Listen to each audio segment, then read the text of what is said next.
Hello friends, എല്ലാവർക്കും നമസ്കാരം. പുതിയൊരു വീഡിയോയിലേക്ക് എല്ലാവർക്കും സ്വാഗതം. അപ്പോൾ രാവിലെ എൻ്റെ മക്കളൊക്കെ പോയിട്ടുണ്ടായിരുന്നേ സ്കൂളിൽ. അപ്പോൾ അത് കഴിഞ്ഞിട്ട് ഞാൻ അവിടെ ഹോളൊക്കെ ഒന്ന് തൂക്കാൻ വേണ്ടിയിട്ട് ഇറങ്ങിയതാണ്. അപ്പം ഇവിടെയൊക്കെ തൂത്ത് കഴിഞ്ഞിട്ട് ബാക്കി കാര്യങ്ങളൊക്കെ ചെയ്യാമെന്ന് വിചാരിച്ചു. ഞാൻ കഴിഞ്ഞ വീഡിയോയിൽ ഞാൻ പറഞ്ഞിട്ടുണ്ടായിരുന്നു. അപ്പം ഞാൻ ഇവിടെ ഹോളൊക്കെ തൂത്തതിന് ശേഷം ഹോളും സിറ്റൗട്ടും ഡൈനിങ് ഏരിയ എല്ലാം ക്ലീനാക്കി റൂമും എല്ലാം ക്ലീനാക്കിയതിന് ശേഷമേ ഞാൻ കിച്ചണിലേക്ക് പോകാറുള്ളൂ. എന്തെങ്കിലും പോരായ്മകളുണ്ടെങ്കിൽ കമൻറ്റിലൂടെ അറിയിക്കുക. പിന്നെ വീഡിയോ മുഴുവനായും കാണാൻ വേണ്ടി ശ്രമിക്കുക. ഇഷ്ടപ്പെടുകയാണെങ്കിൽ സബ്സ്ക്രൈബ് ചെയ്യാനും മറക്കരുത്. അങ്ങനെ ഞാൻ അവിടെ കിച്ചണിലേക്ക് വന്നിട്ടുണ്ട്. അപ്പം നാളെ വാവുബലിയാണ്. ചേട്ടനും ഇവിടെ ബലിയിടുന്നുണ്ട്. അപ്പോൾ ചേട്ടന് ഒരു നേരം മാത്രമേ നല്ല അരിയാഹാരം കഴിക്കാൻ പറ്റത്തുള്ളൂ. അതുകൊണ്ട് ഞാൻ ഉച്ചയ്ക്ക് നുറുക്ക് ഗോതമ്പിൽ ഉപ്പുമാവ് ഉണ്ടാക്കാമെന്ന് വിചാരിച്ചു. അങ്ങനെ നുറുക്ക് ഗോതമ്പ് എടുത്തതാണ്. അങ്ങനെ ചീനിച്ചട്ടിയൊക്കെ അടുപ്പത്ത് വെച്ചിട്ടുണ്ട്. വെള്ളം ഇരിപ്പുണ്ട് കേട്ടോ, അതാണ് അതിൽ കൂടെ ഇങ്ങനെ പുക വരുന്നത്. ആ വെള്ളം തിളയ്ക്കുന്നതാണ്. പിന്നെ ഇതാ ഇവിടെ ഞാൻ ഈ പാത്രത്തിൽ അളന്നെടുക്കുന്നുണ്ട് ഗോതമ്പ്. ഇപ്പോൾ ഇത് വലിയ നുറുക്ക് ഗോതമ്പാണ് കേട്ടോ. ഇത്തിരി വലിയ തരിയാണ് ഇതിനുള്ളത്. മറ്റേ നമ്മൾ ഇടയ്ക്ക് ഇവിടെ വാങ്ങിച്ചത് ഇതിന് നല്ല ഇത്തിരി തരി കുറഞ്ഞതായിരുന്നു, ഇത്തിരി ഫൈനായിട്ടുള്ളതായിരുന്നു. അപ്പം ഇത് ഇത്തിരി വേവാനൊക്കെ താമസമുണ്ട്. മറ്റേതായിരുന്നെങ്കിൽ പെട്ടെന്ന് വെന്ത് കിട്ടിയേനെ. കുറച്ച് വെള്ളം ഒഴിച്ച് ഒന്ന് തിളച്ച് ഒന്ന് മൂടിയിട്ട് മൂടി വെച്ചിട്ട് ഒന്ന് എടുക്കുമ്പോഴത്തേക്കും അത് വെന്ത് കിട്ടും. ഇത് പക്ഷേ ഇത്തിരി വേവുണ്ട്, അതുകൊണ്ട് ഇത്തിരി വെള്ളം കൂടുതൽ ഒഴിക്കണം. പിന്നെ ഇതാ ഇവിടെ ഇത് കഴുകി എടുക്കണം. കഴുകി വൃത്തിയാക്കിയതിന് ശേഷം വൃത്തിയാക്കി വെച്ചതാണ്. ഇത് കഴുകിയിട്ട് ഞാൻ എടുത്തുകൊണ്ട് വന്നതാണ്. പിന്നെ ഇതാ ഇവിടെ ഇതിനൊന്ന് വറുത്തെടുക്കണം കേട്ടോ. വറുത്തെടുക്കാൻ വേണ്ടിയിട്ട് ഞാൻ അതിലേക്ക് തട്ടിയിട്ടുണ്ട്. അപ്പം ഞാൻ ഇത് ആദ്യം ആ ഈർപ്പത്തോടെ തട്ടിയത് കൊണ്ടാണ് ഇങ്ങനെ തീ കൂട്ടി വെച്ചിരിക്കുന്നത്. എന്നിട്ട് നല്ലവണ്ണം ഒന്ന് വറുത്തെടുക്കുക. തീ കുറച്ച് വെച്ചിട്ട് വേണം വറുത്തെടുക്കാൻ വേണ്ടിയിട്ട്. ഇപ്പം കരിഞ്ഞു പോകാൻ പാടില്ല. ഒന്ന് ആ വെള്ളമൊക്കെ ഒന്ന് മാറി ഒന്ന് ഡ്രൈ ആയിട്ട് വന്നാൽ മതി. ഒന്ന് ഡ്രൈ ആയി വരുമ്പോഴത്തേക്ക് ഒരു ശബ്ദം ഉണ്ടാവുമല്ലോ, എന്ന് വെച്ചാൽ ആ വെള്ളമൊക്കെ വറ്റിയിട്ട് നല്ല ഒരു ഡ്രൈ ആയിട്ട് ആ ഒരു രീതിയിലെടുത്താൽ ചുമന്നങ്ങ് പോകണ്ട. ഒരുപാടങ്ങ് വറുത്ത് ചുമന്നങ്ങ് ആവണ്ട, എങ്കിൽ ഒരു ടേസ്റ്റ് കിട്ടില്ല കേട്ടോ. അപ്പോൾ ഈ ഒരു ചെറുതായിട്ടൊന്ന് ഡ്രൈ ആയി കിട്ടിയാൽ മതി. അപ്പോൾ എന്നിട്ട് നല്ലവണ്ണം വറുത്തെടുത്ത് അത് കോരിയ ശേഷം ബാക്കി നമുക്ക് ഈ ഒരു പരുവത്തിന് നമുക്ക് കിട്ടിയാൽ മതി. എന്നിട്ട് അത് ഞാൻ എടുത്ത് മാറ്റി വെച്ചിട്ട് പിന്നെ വീണ്ടും ആ പാത്രം തന്നെയാണ് ഞാൻ അടുപ്പത്തേക്ക് വെച്ചത്. എന്നിട്ട് കുറച്ച് വെളിച്ചെണ്ണ ഒഴിച്ച് കടുകിട്ട് കൊടുത്തു. കടുക് പൊട്ടി വന്നതിന് ശേഷം പിന്നെ കുറച്ച് ഇഞ്ചി ഇട്ട് കൊടുക്കുക. ഇഞ്ചി, പിന്നെ സവാള, പച്ചമുളക്, കറിവേപ്പില ഇത്രയും അരിഞ്ഞ് വെച്ചതാണ് ഇത്. അപ്പോൾ ഇതും കൂടെ ഇട്ട് കൊടുക്കുക. എൻ്റെ കയ്യിൽ ക്യാരറ്റ് ഇല്ലായിരുന്നു, അല്ലെങ്കിൽ ഞാൻ ക്യാരറ്റും കൂടെ ഇട്ടേനെ. ക്യാരറ്റും ബീൻസും ഒക്കെ ഇട്ടാൽ കൊള്ളാം. അപ്പോൾ എല്ലാവർക്കും അറിയായിരിക്കും ഇത് ഉപ്പുമാവ് ഉണ്ടാക്കാൻ അറിയാത്തവർ കാണുക.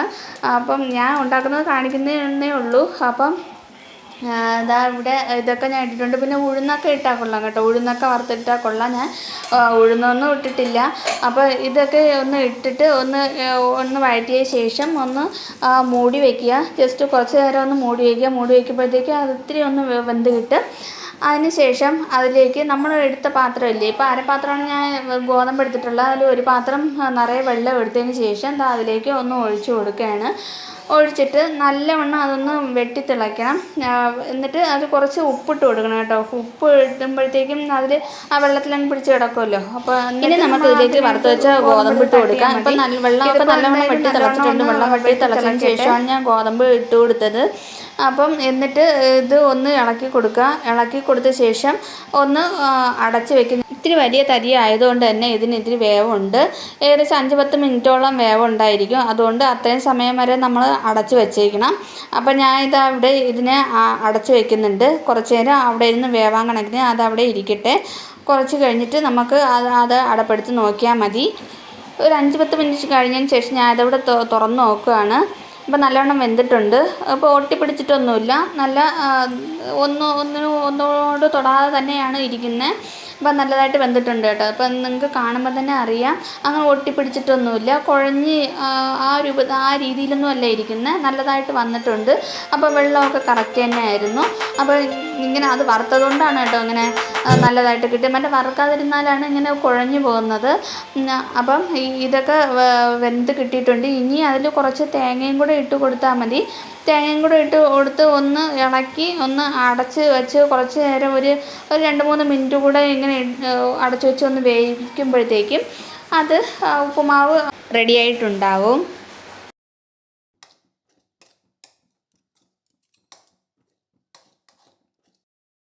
ഇനി കത്തികൾ തുരുമ്പ് പിടിച്ച് ചീത്തയാവാതിരിക്കാനുള്ള ടിപ്പ് പറഞ്ഞുതരാം. ഇപ്പം 2-3 ദിവസത്തിന് മുമ്പ് ചേട്ടൻ വാങ്ങിച്ചുകൊണ്ട് വന്ന കത്തിയാണ്. 2-3 കത്തി വാങ്ങിച്ചിട്ടുണ്ടായിരുന്നു. അപ്പോൾ അത് ഇവിടെ ചെറുതായിട്ടൊക്കെ തുരുമ്പ് പിടിച്ചിരിപ്പുണ്ട്. അപ്പോൾ അതിൽ കുറച്ച് ഞാനൊരു ബൗളെടുത്തിട്ട് അതിൽ കുറച്ച് വെളിച്ചെണ്ണ ഒഴിച്ചിട്ട് അതിലൊന്ന് തടവി വയ്ക്കുകയാണ്. അതിൻ്റെ പുറത്തൊക്കെ ഒന്ന് പുരട്ടിയിട്ട് വയ്ക്കുകയാണ്. അപ്പം അത് അങ്ങനെ വയ്ക്കുമ്പോഴത്തേക്കും നമുക്ക് പിന്നെ കുറേ ദിവസം വരെ ഒന്നും ചെയ്യില്ല കേട്ടോ. മറ്റേത് പെട്ടെന്ന് അങ്ങ് തുരുമ്പ് പിടിച്ച് പോകും. എൻ്റെ 2-3 പിന്നെ കത്തികൾ അങ്ങനെ ഒടിഞ്ഞു പോയിട്ടുണ്ട് കേട്ടോ. അതുകൊണ്ട് ഞാൻ ഇപ്പോൾ ഇങ്ങനെയാണ് ചെയ്യുന്നത്. അതാകുമ്പോഴത്തേക്കും കുറേ ലാസ്റ്റ് ചെയ്യും.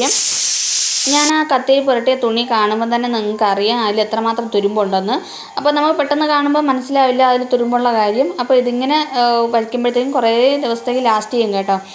പിന്നെ ഇവിടെ കുറച്ച് ഉള്ളി ഉണ്ടായിരുന്നു. നമ്മൾ വാങ്ങിച്ച ഉള്ളി ഞാൻ ഇവിടെ അതിൻ്റെ തൊലിയൊക്കെ കളഞ്ഞ് വയ്ക്കാമെന്ന് വിചാരിച്ചു. അപ്പോൾ തൊലിയൊക്കെ കളഞ്ഞ് വയ്ക്കുമ്പോഴത്തേക്കും നമുക്ക് പെട്ടെന്ന് എടുക്കാൻ എളുപ്പമുണ്ടല്ലോ. അപ്പം നമുക്ക് ഇപ്പം കടുക് വറുക്കാനായാലും വേറെ എന്തെങ്കിലും ആവശ്യത്തിനായാലും നമ്മൾ പെട്ടെന്ന് ഉള്ളി എടുക്കാൻ നിൽക്കുമ്പോഴത്തേക്കും അതിൻ്റെ തൊലി പൊളിക്കണം, പിന്നെ അത് കഴുകണം, അങ്ങനെയൊക്കെ കുറച്ച് പാടാണ്. അപ്പം നമ്മളിങ്ങനെ പൊളിച്ച് നല്ലോണം കഴുകി ഒക്കെ വച്ചാൽ നമുക്ക് പെട്ടെന്ന് എടുക്കാൻ പറ്റും. ഇതിപ്പോൾ ഞാൻ തൊലിയൊക്കെ ഇത്രയും എല്ലാം പൊളിച്ചില്ല എങ്കിലും കുറേയൊക്കെ ഞാൻ തൊലി പൊളിച്ചിട്ട് ഇവിടെ കഴുകുകയാണ്. നല്ലവണ്ണം കഴുകുക. നല്ല ചെളിയും അഴുക്കൊക്കെ ഒരുപാടുണ്ടാവും. അപ്പോൾ അത് നല്ലവണ്ണം കഴുകിയതിന് ശേഷം ഒരു തുണി വിരിച്ചിട്ട് അതിലേക്ക് ഞാൻ ഉള്ളി എടുത്ത് തട്ടിയിട്ട് നല്ലവണ്ണം അതിനൊന്ന് തുടച്ചെടുക്കുക. നല്ലവണ്ണം തുടയ്ക്കണം. അതിൻ്റെ ഈർപ്പമൊക്കെ നല്ലവണ്ണം പോകണം, അല്ലെങ്കിൽ പെട്ടെന്ന് അഴുകാനുള്ള സാധ്യതയുണ്ട്. അതുകൊണ്ട് ഞാൻ നല്ലവണ്ണം തുടയ്ക്കുകയാണ്. തുടച്ചിട്ട് ഒരു ബൗളിലാക്കി അങ്ങ് വെച്ചിരുന്നാൽ മതി. ഒരു ടിന്നിലോ എന്തെങ്കിലും ആക്കി അങ്ങ് വെച്ചിരുന്നാൽ മതി. ഞാൻ ഇവിടെ ഐസ്ക്രീമിൻ്റെ ഒരു പാത്രം എടുത്തിട്ടുണ്ട്. അപ്പോൾ ഞാൻ അതിലിട്ടാണ് വയ്ക്കുന്നത്. അപ്പോൾ അതിൽ എല്ലാം എടുത്ത് അങ്ങ് വച്ചിട്ട് നമ്മൾ അടച്ച് അങ്ങ് ഫ്രിഡ്ജിൻ്റെ അകത്തോട്ട് വെച്ചാൽ മതി. നമുക്ക് ആവശ്യത്തിന് എടുത്താൽ മതി അത് പിന്നീട്. അപ്പോൾ നമുക്ക് പെട്ടെന്ന് എന്തെങ്കിലും ആവശ്യം വരുമ്പോഴത്തേക്കും തൊലി പൊളിക്കുകയും വേണ്ട, പെട്ടെന്ന് അത് എടുത്ത് എന്തെങ്കിലുമൊക്കെ ചെയ്യാമല്ലോ, അത് കരുതിയിട്ടാണ്. അപ്പോൾ പെട്ടെന്നൊക്കെ നമ്മൾ ഓഫീസിലൊക്കെ പോണവർക്കായാലും രാവിലത്തെ ധൃതിയിലായാലും ഒക്കെ നമുക്ക് ഇത് ഉപകാരപ്രദമാണ് നമ്മളിങ്ങനെ ചെയ്ത് വയ്ക്കുമ്പോഴത്തേക്കും. പിന്നെ ഞാനിത് നേരത്തെ എണ്ണ പുരട്ടി വെച്ച കത്തിയാണ്. കുറച്ച് നേരം ആയി കേട്ടോ. ഞാൻ അതിന് ശേഷം ഉള്ളിയുടെ തോല് കളയാനൊക്കെ നിന്നത്. അപ്പോൾ അത് കുറേ നേരം ആയിട്ടുണ്ട്. പിന്നെ അതിനെ നല്ലൊരു വേറൊരു തുണി എടുത്ത് അതിൻ്റെ പുറത്തുള്ള എണ്ണയൊക്കെ അങ്ങ് തുടച്ച് കളഞ്ഞതിന് ശേഷം അങ്ങ് വച്ചിരുന്നാൽ മതി. അത് ഒന്നും ചെയ്യാതെ അങ്ങനെ ഇരുന്നോളും. മറ്റേത് ഇങ്ങനെ എണ്ണ ഒലിച്ചുകൊണ്ടിരിക്കുകയും ഞാൻ എണ്ണ നമ്മൾ ആദ്യം എണ്ണ മുക്കിയല്ലേ, തുണിയിൽ എണ്ണ മുക്കിയിട്ടല്ലേ അതിൽ തേച്ചത്. അപ്പോൾ ആ എണ്ണ അങ്ങനെ ഒരുപാട് അങ്ങ് ആയിപ്പോയിട്ടുണ്ട്. അപ്പോൾ അത് വേറൊരു തുണിയെടുത്ത് ഒന്ന് തുടച്ചിട്ട് അങ്ങ് വച്ചിരുന്നാൽ മതി. അത് കുറേ ദിവസത്തേക്ക് അങ്ങനെ തന്നെ ഒന്നും ചെയ്യാതെ അങ്ങനെ ഇരുന്നോളും. അപ്പം പിന്നെ കുറേയൊക്കെ നമ്മൾ എന്നും യൂസ് ചെയ്യണതാണെങ്കിൽ കുഴപ്പമില്ല, അത് പെട്ടെന്ന് തുരുമ്പ് പിടിക്കത്തൊന്നുമില്ല. ഇപ്പം നമ്മൾ എല്ലാ കത്തിയും നമ്മൾ എല്ലാ ദിവസവും യൂസ് ചെയ്യണമെന്നില്ലല്ലോ. അതുകൊണ്ട് ഇങ്ങനെ വയ്ക്കുന്നതാണ് നല്ലത്. പിന്നെ വേറൊരു ടിപ്പെന്ന് പറയുന്നത് ഇവിടെ കുറച്ച് വെജിറ്റബിൾസൊക്കെ ഞാൻ ഇവിടെ കട്ട് ചെയ്ത് വെച്ചിട്ടുണ്ട്. ഇത് നിങ്ങളെ കാണിക്കാൻ വേണ്ടി ഞാൻ എടുത്തതാണ്. ഇപ്പോൾ പയറായാലും ഇപ്പോൾ വേറെ കുറച്ച് വെജിറ്റബിൾസൊക്കെ ഉണ്ടല്ലോ, നമുക്ക് പെട്ടെന്നെടുത്ത് അരിയാൻ പറ്റാത്ത ചില വെജിറ്റബിൾസൊക്കെ കാണുമല്ലോ. ഇപ്പം കോളിഫ്ലവർ ആയാലും അതൊക്കെ ഇറുത്തൊക്കെ എടുക്കണം. മറ്റത് പിന്നെ നമ്മളിങ്ങനെ ഇങ്ങനെ ബൗളിലാക്കി എന്തെങ്കിലും ബോക്സിലോ എന്തെങ്കിലുമൊക്കെ ആക്കി വയ്ക്കുമ്പോഴത്തേക്ക് നമുക്ക് എടുക്കാൻ എളുപ്പമുണ്ട്. മറ്റത് നമ്മൾ പെട്ടെന്ന് ഒരു കാര്യം പെട്ടെന്ന് നമുക്ക് ഒരു കറി വയ്ക്കണം അല്ലെങ്കിൽ ഒന്ന് ഫ്രൈ ചെയ്യണമെന്നൊക്കെ വിചാരിച്ചാൽ നമുക്ക് പെട്ടെന്ന് നടക്കുന്ന കാര്യമല്ല. അതുകൊണ്ട് ഓരോന്നും ഇങ്ങനെ പിന്നെ കഴുകി വൃത്തിയാക്കി ഒന്ന് ചെറുതായിട്ടൊക്കെ അരിഞ്ഞ് ഇങ്ങനെ ഓരോ ടിന്നിലാക്കി വയ്ക്കുന്നത് നല്ലതാണ്. അപ്പോൾ നമുക്ക് പെട്ടെന്ന് ജോലികളൊക്കെ എളുപ്പമാവും. പിന്നെ ജോലിക്കൊക്കെ പോകുന്നവരാണെങ്കിൽ തലേദിവസമൊക്കെ ഇങ്ങനെ അരിഞ്ഞൊക്കെ വയ്ക്കുന്നതൊക്കെ എളുപ്പമാണ്. നമുക്ക് സമയം കിട്ടുമ്പോഴൊക്കെ ഓരോന്നെങ്കിലും ഇങ്ങനെ ചെയ്ത് വയ്ക്കുമ്പോഴത്തേക്കും നമ്മളെ ജോലിയൊക്കെ ഈസി ആവും. പെട്ടെന്ന് രാവിലെ തന്നെ എല്ലാ ജോലികളും തീർക്കാൻ പറ്റും. ഇത് പിന്നെ കുറച്ച് ദിവസം കൊണ്ട് ഇവിടെ മഴയാണ്. അപ്പോൾ തുണികളൊന്നും ഉണക്കാൻ പറ്റുന്നുണ്ടായിരുന്നില്ല. അതുകൊണ്ട് ഞാൻ കുറച്ച് തുണികളെ കൊണ്ടുവന്ന് അവിടെ ഇട്ടേക്കാണ്. ഇനി മുകളിൽ കൊണ്ടിടണം. മുകളിൽ ആശ കെട്ടിയിട്ടുണ്ട്. അപ്പോൾ അവിടെ കൊണ്ടുവന്ന് വിരിക്കാമെന്ന് വിചാരിച്ചിട്ടാണ്. അപ്പോൾ ഇന്നത്തെ വീഡിയോ ഇത്രയേ ഉള്ളൂ. എല്ലാവർക്കും ഇഷ്ടമായെങ്കിൽ ലൈക്ക് ചെയ്യാനും ഷെയർ ചെയ്യാനും സബ്സ്ക്രൈബ് ചെയ്യാനും കമൻറ്റ് ചെയ്യാനും മറക്കരുത്. ബായ്.